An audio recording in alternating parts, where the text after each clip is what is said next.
Major support for these broadcasts is provided by Bank of America Merrill Lynch and Perfect Building Maintenance, New York Community Bank, Kilroy Architectural Windows, New York's Window Company, Greenberg Traurig, LLP, M&T Bank. Additional support is provided by AVR Realty Company, LLC, All Nation Renovation, Bingham McCutcheon, LLP, Briarwood Organization, Capital One Bank, Cassidy Turley, C.B. Richard Ellis, James Orphanides, Centurion Holdings, Chelsea Lighting, Cushman and Wakefield, Dime Savings Bank of Williamsburg, Douglaston Development, DDG Partners, Hal Fettner, Durst Fettner Residential, Friedman LLP, Accountants and Advisors, Gemini Real Estate Advisors, LLC, Genova, Burns and Gian Tomasi, Investors Bank, Jack Jaffa and Associates, Real Estate Consultants, James D. Kuhn Real Estate Center at Syracuse University, Corman Communities, Madison Realty Capital, Margolin Weiner and Evans, LLP, Certified Public Accountants and Business Advisors, Massey Knackle Realty Services, Meridian Capital Group, Newmark Knight Frank, Site Comply, Sterling and Sterling, SJP Properties, Stonehenge Partners, the Wickoff Group, Urban American, Ackman Ziff Real Estate, Eastern Consolidated, Goldman Properties, the Moynihan Group, Muss Development, RAL Development Services, the Spandrel Group, LLC, Triangle Equities.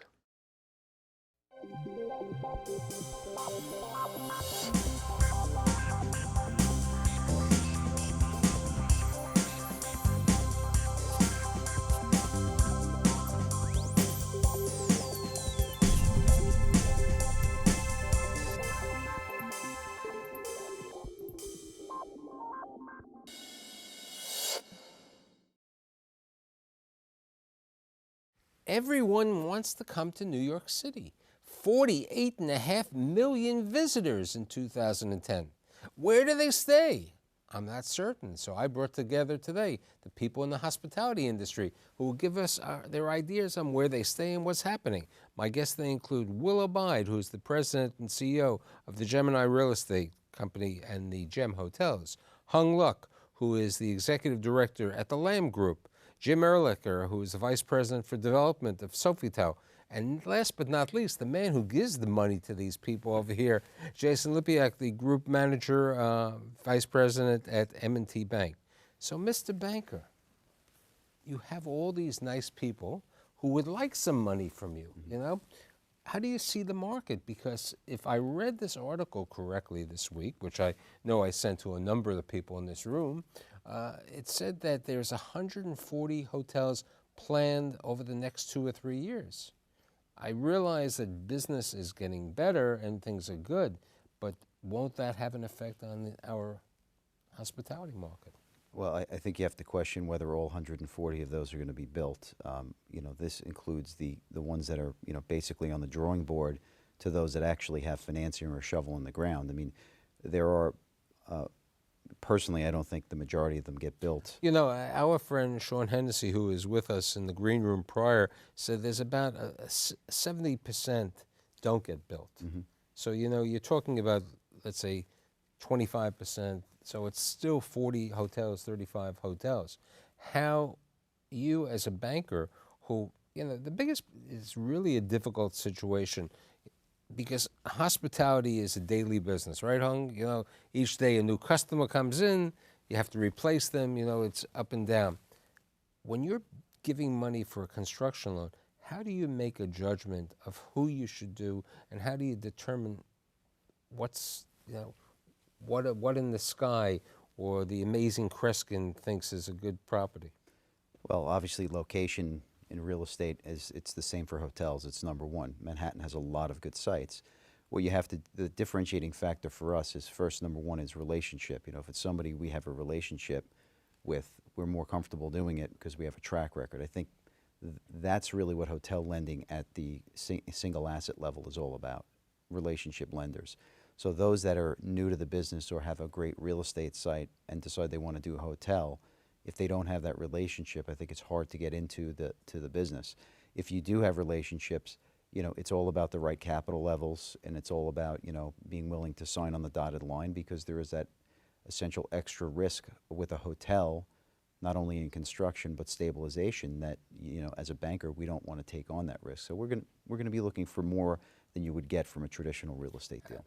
Jim, you're with Sofitel, which is a core hotel. I mean, you have how many hotels worldwide? Well, worldwide, our parent company, Accor, has a little over 4,000 hotels. And how many in America? In America, well, if you count all of our brands, which includes budget hotels, Motel 6, and luxury, all the way up to the luxury brand Sofitel, probably about 500. So would you say, I mean, the Sofitel, which is a luxury hotel in Manhattan, that's about a 440-room hotel? Yeah, a little over 400 rooms, yes. So what are you looking to do today? What is Sofitel looking to do in New York City, in the 5 boroughs, or would you go to the boroughs? That's... Well, we wouldn't necessarily rule out the boroughs, but for the Sofitel, the luxury brand, a real focus continues to be on Manhattan. We have the one hotel now, as you mentioned. We just introduced a new brand, a luxury lifestyle brand called So by Sofitel. And those tend to range in size from about 150 to 250, 300 rooms. And we think there's opportunities in Manhattan for probably... So would that be similar to, let's say, to like his property, the Aloft in downtown Brooklyn in size, or to Will's Gem? It's probably positioned above and aloft in terms of the quality. It's considered a luxury tier product. It's full service with spa, at least one restaurant, but typically multiple food and beverage outlets, fairly large guest rooms. So, you're looking at a cost per key of $500,000-600,000 a key without land. So, not sure how that... Without land? Yeah. Expensive situation. And Will, you have your hotels, plus you're building one right now on 13th Street. How do you look at the market today? How do you see the world? Yeah, well, at a 30,000-foot level, taking a very macro Fortunately, I'm on the low ground. there's a lot of signs for caution, actually.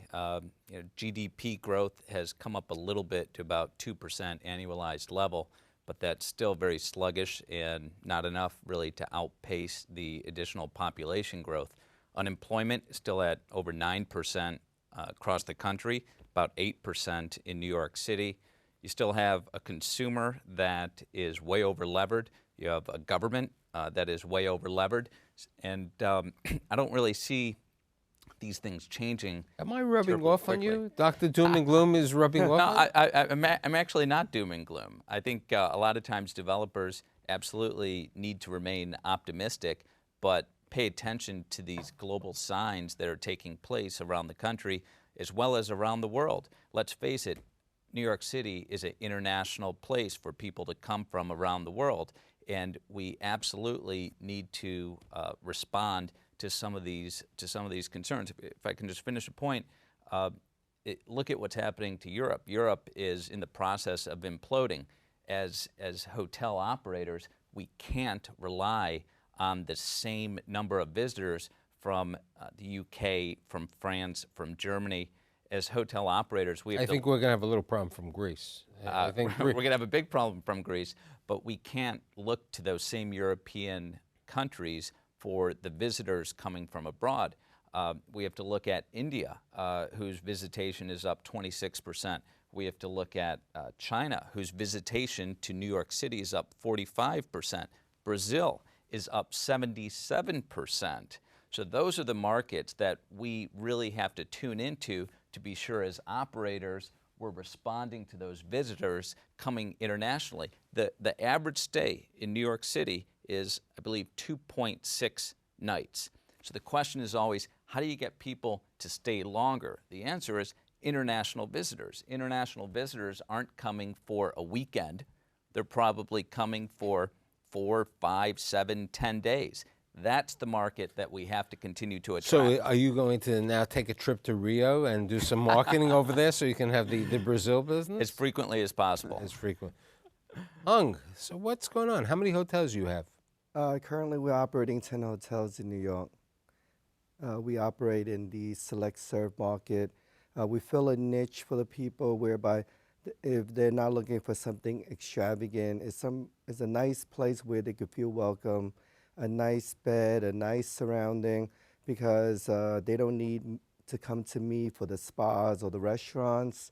I give them the opportunity to stay in New York City at a reasonable price. And reasonable is really kind of like depending on the market. But you were talking when we had Sean over there that, and I saw it the first time when I go down to 1010 Winds to record that you're right off Varick Street where you have the courtyard, right? We have the Sheraton, 4 Points, the Sheraton, the 4 Sheraton. Points, which is a little bit off the block. It's right in a very hot neighborhood because of the Varick Street, and now the James Hotel has opened up over there, and the Trump Soho has opened up. But Soho has changed, and you're really doing much better than the community. You've gone into, as one would say, into the fringes, and in the manner that you have 2 hotels in Brooklyn, and until the last 3 or 4 years, there was nobody in Brooklyn. I mean, there was the Brooklyn Marriott, which was the first hotel in 50 years in Brooklyn, and now your 2 hotels. How do you see the Brooklyn market and the Long Island City market? Brooklyn, I see as an underserved market. If you look at Brooklyn, Brooklyn is probably the 4th or 5th largest city when you put it next to the United States. If we have Marty Markowitz, he will say it is the 4th largest city in the country. Well, I have some of Marty in me because every time we have an event, Marty is there, and you know what? I just got a little bit of him. So you're the Asian Marty Markowitz, okay? Kind of. So how is downtown Brooklyn? I mean, I grew up in Brooklyn, and I went to school in downtown Brooklyn, and I saw that when it was a great vibrant retail, and then the retail slipped a little bit, and now it's reacting again. Okay, I see. First, there's a lot of government down there, so you got a lot of business going on. The retail aspect is changing now, actually, for the better. When I say for the better, more national brands, bigger Right, chains H&M coming opened in. up over there, and So it's a new, I guess, gentrification of that Fulton Mall. I mean, Downtown Partnership did a great job as far as changing Brooklyn and changing the image of Brooklyn. You have so many residential projects that went in there. I think a little too much for right now, but eventually they will absorb their supply. Jim, you've been around the hospitality industry for many years. How do you look at the outer boroughs? I mean, because many times people are too Manhattan-centric. Will and I have discussed this, on other situations, and also Jason, because he and I'd like him to give his opinion. But how do you see it as a hospitality expert, and in the Sofitel, just in both sides? You as yourself and Sofitel in a general concept. Yeah, well, it's been interesting how the outer boroughs have kind of evolved. I think you mentioned the Marriott earlier, I think in Brooklyn. That was definitely a pioneering effort. And that hotel opened to great success because it really catered to the local market, which had some pent-up demand, which up until that point was utilizing hotels in Manhattan. I think that from a underwriting standpoint, it's important to look at the local demand generators and not necessarily be reliant upon the compression from Manhattan, because when times are good in Manhattan, the hotels in the boroughs and in New Jersey, they fill up, they do well, but at a somewhat lower price point. When things turn for the worse in Manhattan, there's a great deal more volatility in some of those markets. So I think it's important that you look at kind of what the organic growth in demand generators are in those markets and base the investment in accordance with the local dynamics. And if you get compression and spillover from Manhattan, so much the better. That's gravy. But I think it's dangerous to try to underwrite the hotel. But I think what you're saying is if you're only dependent on spillover, you're going to be in trouble because, as Will brought up, which is very pointed, when the euro is strong and everything is great, people come here. But when the euro is $1.30 as opposed to $1.45, the strength and the European economy is in really bad shape. There are less travelers, and if there are less travelers, they don't have to go to take a train one stop to Long Island City or a train 2 stops to Brooklyn. They can find a good hotel in Manhattan. Banker, how do you look at the outer boroughs? You know, what we saw, especially as the downturn was taking hold, or just before, was a lot of hotel requests in Long Island City per se. What I was constantly asking for was, show me the business plan that doesn't rely on the overflow business. Where are the demand drivers from Long Island City? And really every business plan, rather than maybe a 10 or 15% reliance, was really 50% or more reliance on that overflow business. So to us, we didn't see the way to getting comfortable there. But if you're in the right basis. Right, but you have done a large number of Long Island hotels and New Jersey hotels. How do you look at that as opposed to the outer boroughs? Well, the difference there is that somebody who's staying on Long Island, say in Nassau or Suffolk County, is not necessarily using an alternative of New York City because of the travel time. 100%. So there, that difference is you have a market, and the price differential on Long Island is so much different that it could be $125 to $150 a night versus Long Island City, where you need to maybe get $180 or more a night to justify it. And again, I'm not the expert on the operations side, but just the feel from what I was seeing on projections. Whereas if you're in the city and you're $225 to $250 a night, you may want to pay for that convenience. But here's an interesting situation. Certain people, we hope that it doesn't happen, but MF Financial went bankrupt. There are the economy, and as we said before, if there is a double dip, which segment of the hospitality industry gets hurt? I mean, Sure. Most of our portfolio is select serve hotel, and we also created our Gem Hotel brand as really an affordable luxury boutique hotel concept.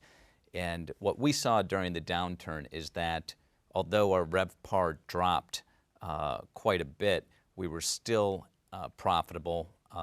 And the trade-off is when we have boom times, our RevPAR doesn't go as high as maybe some of Jim's hotels do, which are much more full service, that have the spas and the restaurants and the bars and all of those F&B amenities. So from a downside protection perspective, I think the select service and the boutique hotels that are more limited in their offerings is a pretty safe place to be. We're currently building a new hotel on 13th between 5th and 6th Avenue, right in the heart of Greenwich Village. We broke ground in the third quarter of 2010. We were actually a direct beneficiary of Jason and his team at M&T Bank, and we were very pleased to put a shovel in the ground, and we should be topping off on that 18-story project in a couple of weeks now. And I think one of the reasons why that project made so much sense as we were starting to climb out of the recession is because of the reasonable basis that we're developing to and our ability to charge a reasonable rate and still have a profitable hotel. But I think that's part of how the Lamb Group has operated for the last 20 years that you've been in business on keeping the pricing at the select service level, right? We've kept our prices fairly reasonable, but yet we consider ourselves market leaders. We're like pioneering both the way we operate hotels and also how we price our hotels. For instance, in a limited service hotel, we will be offering a much higher quality amenities in the hotels. The overall experience is very similar. Say, for instance, in a Fairfield Inn, we would give you the same service and amenities as you're staying in a Marriott.